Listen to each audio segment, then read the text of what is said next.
शिव विवाह। शिव विवाह। सती के विरह में शंकर जी की दयनीय दशा हो गई।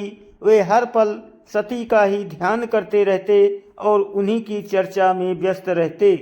उधर सती ने भी शरीर का त्याग करते समय संकल्प किया था कि मैं राजा हिमालय के यहाँ जन्म लेकर शंकर जी की अर्धांगिनी बनूंगी। अब जगदम्बा का संकल्प व्यर्थ तो होने से रहा। वे उचित समय पर राजा हिमालय की पत्नी मेनका के गर्भ में प्रविष्ट होकर उनकी कोख में से प्रकट हुई। पर्वतराज की पुत्री होने के कारण वे पार्वती कहलाई। जब पार्वती बड़ी होकर सयानी हुई तो उनके माता पिता को अच्छा वर तलाशने में चिंता हुई। एक दिन अचानक देवर्षि नारद महल में आ पहुँचे और पार्वती को देख कहने लगे कि इसका विवाह शंकर जी के साथ होना चाहिए और वे ही सभी दृष्टि से इसके योग्य हैं। पार्वती के माता पिता के आनंद का ये जानकर ठिकाना न रहा कि साक्षात जगन माता सती ही उनके यहाँ प्रकट हुई हैं। वे मन ही मन भाग्य को सराहने लगे। एक दिन अचानक भगवान शंकर सती के विरह में घूमते घूमते उसी प्रदेश में जा पहुँचे और पास ही के स्थान गंगावतरण में तपस्या करने लगे। जब हिमालय को इसकी जानकारी मिली तो वे पार्वती को लेकर शिव जी के पास गए। वहाँ राजा ने शिव जी से विनम्रता पूर्वक अपनी पुत्री को सेवा में ग्रहण करने की प्रार्थना की। शिव जी ने पहले तो आनाकानी की, किंतु पार्वती की भक्ति देखकर वे उनका आग्रह न टाल सके।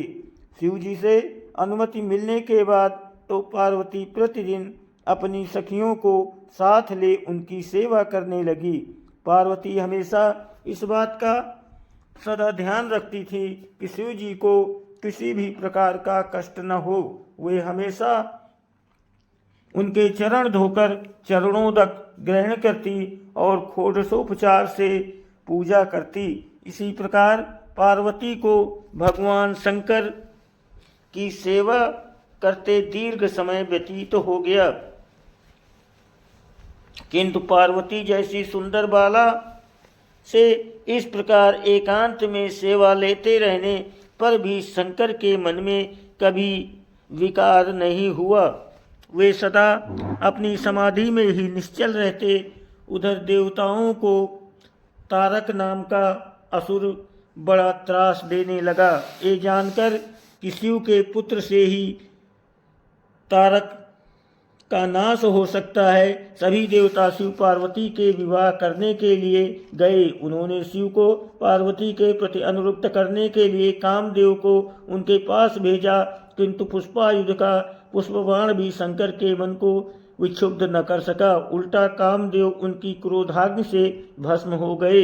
इसके बाद शंकर भी वहाँ अधिक रहना अपनी तपश्चर्या के लिए अंतर स्वरूप समझ गए और कैलाश की ओर चल दिए। पार्वती को शंकर की सेवा से वंचित होने का बड़ा दुख हुआ, किंतु उन्होंने निराश न होने का अब बार तप कर द्वारा शंकर को संतुष्ट करने की मन में ठानी। उनकी माता ने उन्हें सुकुमार एवं तप के अयोग्य समझकर बहुत मना किया।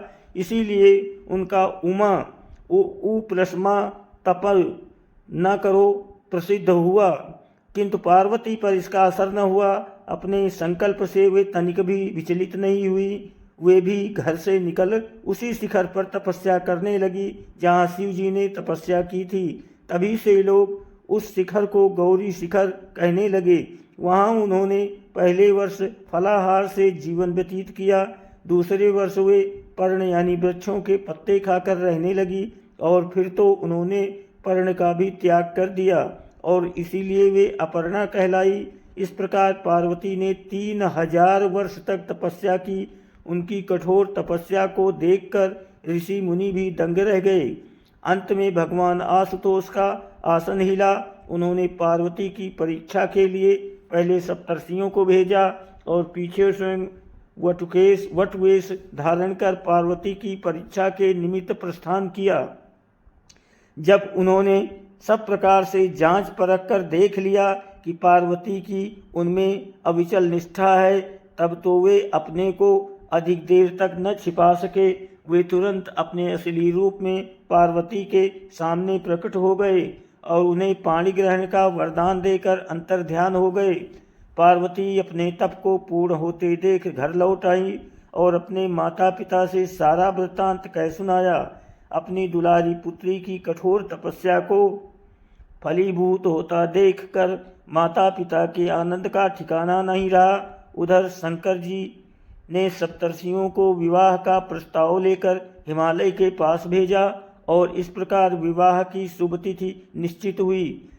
सप्तर्षियों द्वारा विवाह की तिथि निश्चित कर दिए जाने के बाद भगवान शंकर जी ने नारद द्वारा सारे देवताओं को विवाह में सम्मिलित होने के लिए आदरपूर्वक निमंत्रित किया और अपने गणों को बारात की तैयारी करने का आदेश दिया।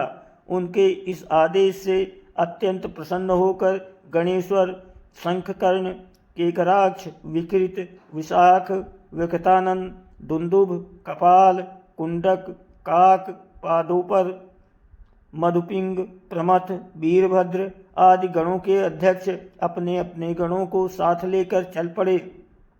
नंदी, क्षेत्रपाल, भैरव आदि गणराज भी कोटि कोटि गणों के साथ निकल पड़े। ये सभी 3 नेत्रों वाले थे। सबके मस्तक पर चंद्रमा और गले में नीले चिन्ह थे। सभी ने रुद्राक्ष के आभूषण पहन रखे थे। सभी के शरीर पर उत्तम भस्म पुती हुई थी। इन गणों के साथ शंकर जी के भूतों, प्रेतों, पिशाचों की सेना भी आकर शामिल हो गई। डाकिनी, शाकिनी, जातुधान, बेताल, ब्रह्म राक्षस सभी के रूप, रंग, आकार, प्रकार, चेष्टाएं, वैभव, वेशभूषा, भाव आदि सभी कुछ अत्यंत विचित्र थे। किसी के मुख ही नहीं था और किसी के बहुत से मुख थे। कोई बिना हाथ पैर के ही था तो कोई बहुत से हाथ पैरों वाला था। किसी की बहुत सी आंखें थी और किसी के पास एक भी आंख नहीं थी। किसी का मुख गधे की तरह, किसी का सियार की तरह, किसी का कुत्ते की तरह था। उन सब ने अपने अंगों में ताज़ा खून लगा रखा था। कोई अत्यंत पवित्र और कोई अत्यंत बीभत्स तथा अपवित्र गणवेश धारण किए हुए था। उनके आभूषण बड़े ही डरावने थे। उन्होंने हाथ में नरकंकाल ले रखा था।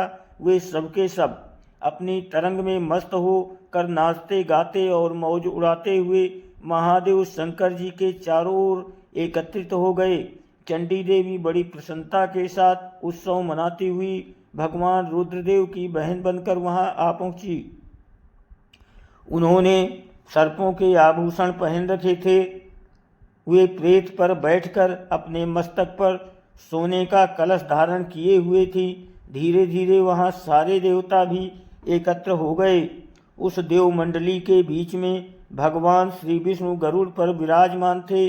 पितामह ब्रह्मा जी भी उनके पास में मूर्तिमान वेदों, शास्त्रों, पुराणों, आगमों, सनकाद महासिद्धों, प्रजापतियों, पुत्रों तथा कई परिजनों के साथ उपस्थित थे। देवराज इंद्र भी कई आभूषण पहन अपने ऐरावत गज पर बैठ वहां पहुँचे थे। सभी प्रमुख ऋषि भी वहां आ गए थे। तुम्बुर, नारद, हाहा, हूहू और आदि सभी श्रेष्ठ गंधर्व तथा किन्नर भी शिव जी की बारात की शोभा बढ़ाने के लिए वहां पहुंच गए थे। इनके साथ ही सभी जगन्माताएं, देवकन्याएं, देवियां तथा पवित्र देवांगनाएं भी वहां आ गई थी। सभी मिलने के बाद भगवान शंकर जी अपने स्फटिक सुंदर वृषभ पर सवार हुए। दूल्हे के वे वेश में शिव जी की शोभा निराली ही छटक रही थी। इस दिव्य और विचित्र बारात के प्रस्थान के समय डमरुओं की डमडम, शंखों के गंभीर नाद, ऋषियों महर्षियों के मंत्रोच्चार, यक्षों, किन्नरों, गंधर्वों के सरस गायन और देवांगनाओं के मनमोहक नृत्य और मंगल गीतों की गूंज से तीनों लोक परिव्याप्त हो उठे। उधर हिमालय ने विवाह के लिए बड़ी धूमधाम से तैयारियां की और शुभ लग्न में शिव जी की बारात हिमालय के द्वार पर आ लगी। पहले तो शिव जी का विकट रूप तथा उनकी भूत प्रेतों की सेना को देखकर मैना बहुत डर गई और उन्हें अपनी कन्या का पाणी ग्रहण कराने में आनाकानी करने लगी। पीछे से जब उन्होंने शंकर जी का करोड़ों कामदेवों को लजाने वाला 16 वर्ष की अवस्था का परम लावण्यमय रूप देखा तो वे देह गेह की सुध भूल गईं और शंकर पर अपनी कन्या के साथ ही साथ अपनी आत्मा को भी न्यौछावर कर दिया। हर गौरी का विवाह आनंद पूर्वक संपन्न हुआ। हिमाचल ने कन्यादान विष्णु भगवान तथा अन्य देव और देव रमणियों ने नाना प्रकार के उपहार भेंट किए। ब्रह्मा जी ने वेदोक्त रीति से विवाह करवाया। सब लोग अमित उत्साह से भरे अपने अपने स्थानों को लौट गए। दोस्तों, वीडियो को लाइक और सब्सक्राइब करें, आप सभी की बहुत मेहरबानी होगी। दोस्तों, कर दिया करो लाइक सब्सक्राइब। आप सभी को धन्यवाद।